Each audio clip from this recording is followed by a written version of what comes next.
नमस्कार दोस्तों, मैं अंकुर उपाध्याय स्वागत करता हूं आप सभी का आपके अपने YouTube channel share market analysis में। बहुत ही इंटरेस्टिंग वीडियो है मेरे हिसाब से ये जो मैं बना रहा हूं, क्योंकि यहाँ पे मैं आप सभी के साथ IPO के बारे में बात करूंगा। मैं यहाँ पे आप सभी के साथ उन स्टॉक्स के बारे में बात करूंगा जिनमें आप इन्वेस्टेड हो और डेली बेस पे गिर जाते हैं, लॉस हो रहा है। और मैं यहाँ पे उन स्टॉक्स के बारे में भी बात करूंगा कि यहाँ से क्या चल सकता है, क्या चल रहा है। तो शुरू करते हैं बिना किसी देरी के, क्योंकि बहुत कुछ कवर करना है। शॉर्ट में ही कवर करेंगे, ठीक है, डिटेल में तो मैं बात करता ही रहता हूं। सबसे पहले बजाज हाउसिंग फाइनेंस IPO के बाद से, IPO के पहले से चर्चाओं में बना हुआ है। दबा के पैसा लगाने के लिए आपसे कहा था, दबा के in the mean number of demat account से, ना कि ऐसा कहा कि 20 लॉट लगा दो या 100 लॉट लगा ना। लॉट एक ही अप्लाई करना है, लेकिन करना मल्टीपल अकाउंट से है, ये क्लियर बोला। लगभग 3 दिन IPO खुला रहता है, तीनों दिन मैंने वीडियो डाली है, चाहे वो YouTube हो, फेसबुक हो या इंस्टाग्राम रील हो, तीनों जगह आपसे कहा पैसा लगाओ। अपने व्लॉग चैनल में मैंने खुद आपको दिखाया था, मैंने अपने 3 डीमेट अकाउंट से अप्लाई किया था, परिवार के अलग अलग सदस्यों के डीमेट अकाउंट से, मेरे पापा के और फैमिली मेंबर्स में अप्लाई किया। अलॉटमेंट नहीं आया, वो एक अलग बात है, लेकिन आपसे भी यही कहा कि भैया अप्लाई करो, ठीक है। तो हम सुपर बुलिश थे। बुलिश होने के पीछे रीजन क्या थे? रीजन था भैया अपने पीयर में सबसे तेज ग्रो करने वाली कंपनी है।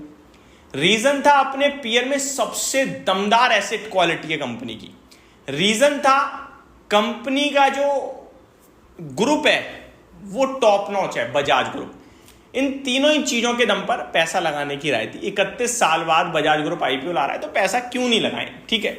लिस्टिंग पे पैसा डबल होगा ये भी उम्मीद थी, एग्जैक्टली हुआ। उसके बाद आपसे ये भी कहा था कि लिस्टिंग पे जब पैसा डबल हो जाएगा तो फंड फ्लोस के चलते वो और चल सकता है, लेकिन रीजनेबल नहीं रहेगा खरीदने के लिए, फ्रेश एंट्री के लिए। IPO मिला मजे लो, IPO नहीं मिला तो अब लालच में क्यों आ रहे हो, मेरा ये अपना व्यू है, ठीक है। मेरा मानना ये है कि अब IPO बहुत महंगा हो गया है स्टॉक।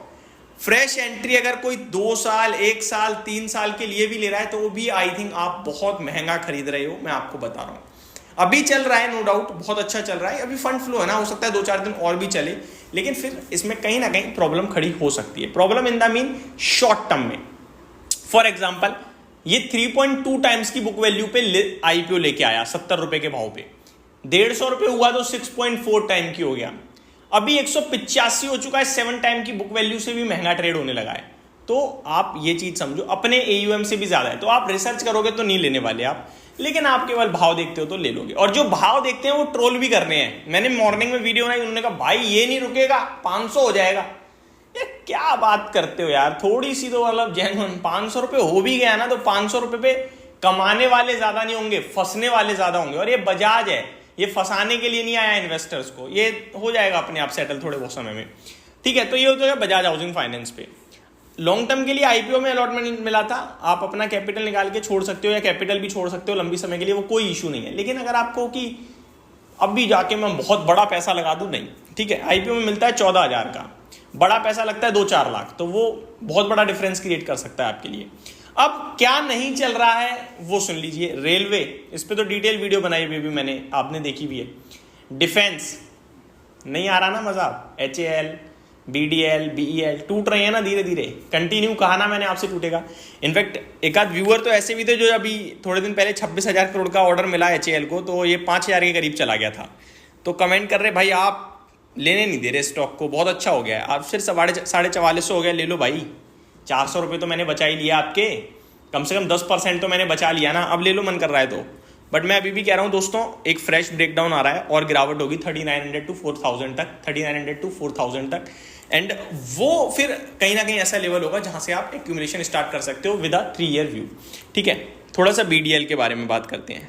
इस पे तो जो मैंने भाव दिया था वो शायद आप लोगों को डराने वाला था। 1400 रुपये में मैं कह रहा था ये 1150 तक जाएगा। मैं खुद भी कहता था यार बोलने में डर लग रहा है। जब 1800 था तो मैंने आपसे कहा 1200 हो जाएगा।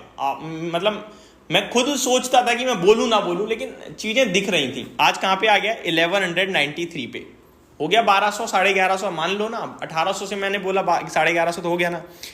अब यहां से क्या, कुछ नहीं भाई साहब, अभी भी और है डाउनसाइड है, बड़ी वाली डाउनसाइड पड़ी है। वेट करने में ही बेटर। इसमें तो फ्रेश एंट्री अभी तो मेरे को एक्यूमुलेशन के लिए भी ठीक नहीं लग रहा BDL, ठीक है। अब आता हूं BEL पे। BEL 289 रुपीज पे आ गया है। 285 ब्रेक करते ही 260 का लेवल आएगा और उसके बाद 220, ये सारे के सारे लेवल कार्ड्स पे हैं। BEL का स्टॉक भी बाय ऑन डिप करना है हमें, लेकिन 230 के आसपास से मिल गया तो ठीक, नहीं मिला तो ठीक। एक एग्जांपल देता हूं दोस्तों, ओला इलेक्ट्रिक पे मैंने व्यू रख रखा है कि अगर 70 रुपये हो जाएगा तो मैं तैयार हूं पैसा लगाने को। फ्यूचर ओरिएंटेड बिजनेस है, एक छोटा अमाउंट लगा के छोड़ दूंगा, बनेगा तो मल्टीप्लाई, जाएगा तो चला गया, कोई दिक्कत नहीं है।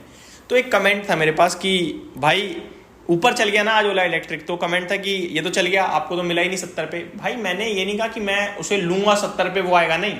मैंने कहा अगर मेरा व्यू ये है कि मेरा एनालिसिस ये कहता है कि कंपनी में अभी मेरे को कुछ चीजें नहीं दिख रही, मैं 200 रुपये पे भी खरीद लूंगा ऐसे, अगर मेरे को चीजें दिख जाएंगी तो मेरे लिए वो फर्क नहीं है, मैं आपसे भी बोल दूंगा।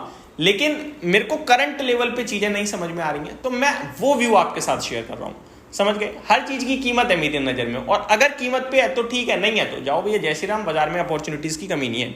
तो ये आपका डिफेंस हो गया। अब शिपिंग की बात करते हैं। मजगांव डॉक, गवर्नमेंट ने अप्रूवल दिया था दोस्तों 1,41,000 या 47,000 करोड़ के शिपिंग ऑर्डर्स का, ठीक है। इस दिन स्टॉक लगभग 5-7% भागा।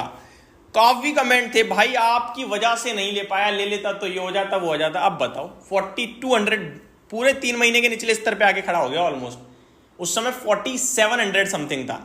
तो भाई साहब इतनी जल्दबाजी में जज मत करा करो, कभी कभार चीजों को समय देना अच्छा रहता है। स्टॉक कहां तक जा सकता है दोस्तों, सपोर्ट लेवल पे पहुंचता हुआ दिख रहा है, ये भी 4000 के करीब सपोर्ट है और 36 के वैल्यूएशन पे आ गया, तो अब रीजनेबल होता जा रहा है धीरे धीरे। तो ये सारे हो गए स्टॉक जो नेगेटिव है। अब पॉजिटिव क्या है, पॉजिटिव है दोस्तों प्राइवेट बैंक्स, ध्यान दीजिए वर्ड्स पे, प्राइवेट बैंक, NBFCs, टेक्सटाइल, ये मेरे को लगता है यहां से कैचअप करेंगे, और फार्मा आईटी अच्छा कर ही रहा है। अब रीजन भी देता हूं, ऐसा नहीं मेरे मन में आया बोल दिया। बैंकिंग में रीजन ये है दोस्तों कि रेट कट से सबसे बड़ा बेनिफिट होगा तो बैंकिंग क्षेत्र को ही होगा, और प्राइवेट बैंक इसलिए क्योंकि PSUs में तो प्रॉफिट बुकिंग चल रही है। अगर कहीं पे देखो मेरा पैसा जहां लगा है वहां मैं प्रॉफिट बुक कर सकता हूं, और मेरा पैसा लगा है PSUs में, मेरा इन द मीन हम लोगों का, मार्केट में ज्यादातर लोगों का। अब जहां पे मैंने निवेश ही नहीं किया वहां मैं सेलिंग कर सकता हूं क्या, नहीं। प्राइवेट बैंक बेचारी देखो ना, इंडसइंड बैंक देखो, HDFC बैंक देखो, कोटक देखो, इनमें तो किसी ने पैसा ही नहीं लगाया, रिटेल ने स्पेशली। तो अब ये जब चलेंगे तो यहां पैसा रोटेट होगा, ऐसा मुझे लग रहा है। NBFCs अच्छा कर ही रहे हैं और मुझे लग रहा है और अच्छा कर सकते हैं। बजाज फाइनेंस याद है आपको, लास्ट 52 वीक हाई कब लगाया उसने, 8000 समथिंग का। अब बेचारा थोड़ा बहुत चलना शुरू हुआ है, मैंने आपके साथ 7000 पे कवर कर भी दिया था। तो मेरे को लग रहा है ये सारे स्टॉक चलेंगे, और फार्मा आईटी तो चल भी रहा है और शायद और चले अगर अमेरिका में बूस्ट आ जाए, बूम आ जाए तो, क्योंकि अमेरिका ड्रिवन स्टॉक्स हैं। वीडियो थोड़ी सी स्ट्रेच हो गई, उसके लिए माफी चाहूंगा, लेकिन मेरे को लगता है जानकारी देना बहुत जरूरी थी, सही चीजों के ऊपर बात करिए। Thank you so much for watching this video, have a great day guys.